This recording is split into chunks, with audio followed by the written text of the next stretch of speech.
SDIT Al-Qalam. Assalamualaikum warahmatullahi wabarakatuh. Apa kabarnya anak-anak ustazah? Semoga semuanya dalam keadaan sehat walafiat ya. Bertemu kembali dengan Ustazah Riza Komala. Pelajaran kita pada hari ini adalah subtema 2, fokus pembelajaran PPKN. Temanya pada hari ini adalah musyawarah. Anak-anak ustazah tahu apa itu musyawarah?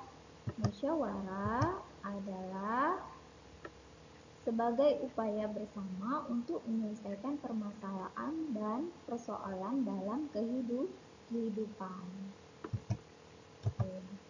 Selanjutnya, mengedepankan semangat persatuan dan kesatuan. Jadi kalau kita musyawarah itu harus mengedepankan semangat persatuan dan kesatuan. Dan sesuai dengan nilai Pancasila sila ketiga, di mana berbunyi yang pertama menempatkan persatuan, kesatuan, kepentingan, serta keselamatan bangsa dan negara di atas kepentingan yang sifatnya pribadi ataupun golongan. Yang kedua, rela berkorban demi untuk kepentingan bangsa dan juga negara. Yang ketiga, cinta terhadap tanah air dan bangsa. Itu adalah nilai Pancasila sila ketiga. Selanjutnya, ciri-ciri musyawarah.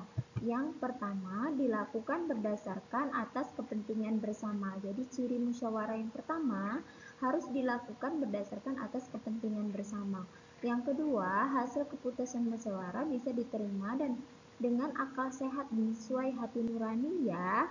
Yang ketiga, pendapat yang diusulkan dalam musyawarah mudah dipahami dan tidak memberatkan anggota musyawarah. Biar hasil keputusannya dapat dipahami dan diterima oleh semua orang.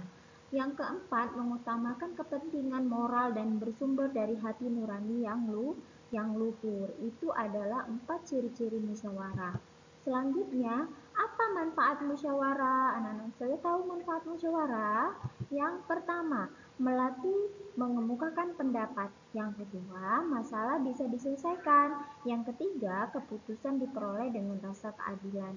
Yang keempat, hasil keputusan menguntungkan semua pihak. Yang kelima, bisa menyatukan pendapat yang berbeda dan menghindari celaan. Contoh musyawarah. Oke, musyawarah itu dapat dilakukan di rumah. Contohnya, memecahkan masalah yang ada di rumah. Jadi kalau ada masalah di rumah bisa dimusyawarahkan dengan orang tua, ayah dan ibu.